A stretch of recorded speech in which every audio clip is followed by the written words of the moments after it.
Hello and welcome back to Hazel Creek Heritage Farm. Um, First of all, I'd like to say I'm sorry for not posting any videos lately.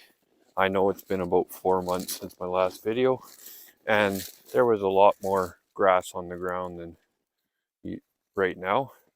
And today we're looking at a very frigid, cold temperature. It's minus 25, but with the wind, it's more like minus 38. So it's extremely cold right now, and I'd like to just start another video just about what we've been doing in the last 4 months and what we've accomplished and some of the failures that we've had during the last 4 months. This has been a tough year, just trying to figure out what we're doing, and the pigs are the biggest thing that we've struggled with because, as you know, we've had some kuni pigs and they weren't really performing for us, and we've had a tough time trying to figure out who's the problem. So I'm going to take you to them now. That's Peppa and Wilbur there, and they're awesome pigs. We really enjoy their company, but we figured out that Peppa, she did get pregnant, but she gave birth to stillborn babies. So we're trying to figure out what to do with them. These are our passion. We really enjoy them, and we really want to breed them. But we did get a new kuni registered, and that's Petunia. She's pretty cute, pretty small though. So she's our next best option. We're trying to figure out if she will be able to get pregnant from Wilbur, and hopefully that helps out the situation. But as you can see, we have them separated from the other pigs, and what we're trying to do is, because the other pigs eat so much more than these kunis, so we've been overfeeding. So we're just giving them a small amount of food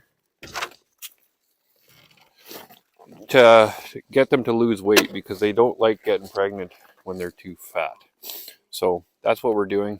We're just giving them small amounts of food to put them on a diet. And then I'll just open this door here. This is our first batch of piglets that we've had. And as you can see, they're in a building, and we were a little late getting their iron shots to them, so they're very lethargic, and they're not doing as well as, I'll show you in a bit, the other piglets we had. So we initially started out with 5 here, and we're down to 2. So we definitely learned our lesson there. So I'll show you our other pigs that we got. And basically we got these pigs to either feed up and butcher, or they're all girls, so we did want to see out of the kunis who was the bad one. So that's this black one here. She gave birth to the pigs that you just saw in the shed there.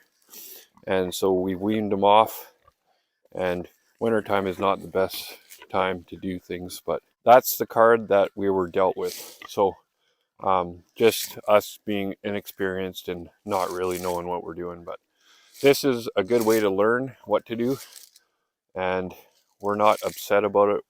We do feel bad that we put these pigs into this situation, but it's part of learning, and we know what not to do now. So these pigs here, they're just on self feed, so we just dump a big bucket of feed in for them, and then they can eat whatever they want.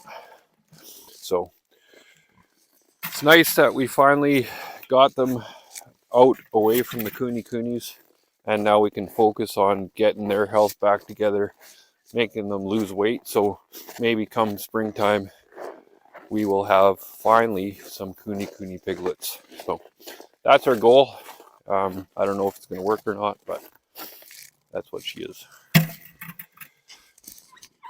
While I'm walking out to show you guys our other set of piglets, I just like to point out that our heritage turkeys, they do not care at all about how cold it is.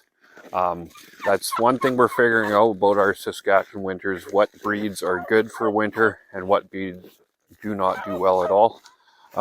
As you know, if you've been watching my videos, that all our coops are uninsulated and have lots of air movement, which is what we believe in. We do find that the air movement in there helps things keep dry, and then it's not so susceptible to frostbite and all that stuff. So, but by far our turkeys and our Chanticleer chickens, they do the best outside, and we've been free ranging them all year long. You can see our guineas in the background. I'll try to zoom in for you. Those guineas, I know they're the African descent, but they don't really care. I don't know if it's their small heads or not, but they don't care at all about how cold it is. So we do have a lot of good breeds that are very good in our climate. And I must point out too, these cows are also free range. I did buy a really big fencer because they kept getting out and getting into the feed. But my knowledge of farming is so low that I didn't realize that snow kind of blocks the grounding effect for how much power there is on the fence. So I thought the big fencer would be the solution, and it will be, but these cows just aren't used to high juice, high powered fence, so they figure they can hop through any fence they want. So come springtime, when everything's nice and wet, I'm assuming that that fencer that I bought is going to be very useful. They just got to get their first initial shock, and then hopefully next year things will be better. But yeah, they're basically free range. They're getting into all the feed. They're walking into the coops and grabbing the feed out of there. So we are burning through lots of feed because of that. But again, another learning curve. So right here is our emergency pig shelter. What we found is Mama Pig in here. Mama Pig in there, she kept getting out, and we weren't really sure why. A few months ago, she had zero problem staying within the electric fence, but then all of a sudden she just started getting out, and so she was roaming the yard. And then we just put this bin on here. We weren't really sure what we were going to use with it, but turns out we were able to chase her in here, lock her in, and then a couple weeks later she had these piglets. So that's probably why she was getting out. She was looking for more food. And this is just on a dirt floor, and these piglets are leaps and bounds above the ones that are in the shed there. You can see the glaze on their skin. They're getting fat. They're lively. They're not. They're just sleeping right now, but they're. We have way more confidence in these pigs because have access to the ground, which gives them iron and helps them progress very good. So yeah, those are half Cooney and half whatever she is. We're not really sure, but they're by far our most promising litter of piglets. So as you can see, we just have to hand water every single day because we're not smart, and we decided to farrow in the wintertime. But yeah, that's our pig problems and what we figured out. We're probably not going to try to do this again, farrowing in the wintertime. It's not fun at all, and it keeps us extremely busy when it shouldn't be that busy. And it's kind of been our main focus, just keeping these guys alive. So that'll be the end of this video. Thanks for watching, and again, I'm sorry it took me so long to post another video. I've had, you know what writer's block is? Well, I have that with videos. I had a period there where I couldn't think of the next thing. I feel like I've shown you guys the chores, and I really feel like this channel should support new things and not repetitive things. So I've been struggling, especially in the wintertime, to come up with ideas for videos. And maybe I'm not meant for YouTube, but I do like producing videos for you guys.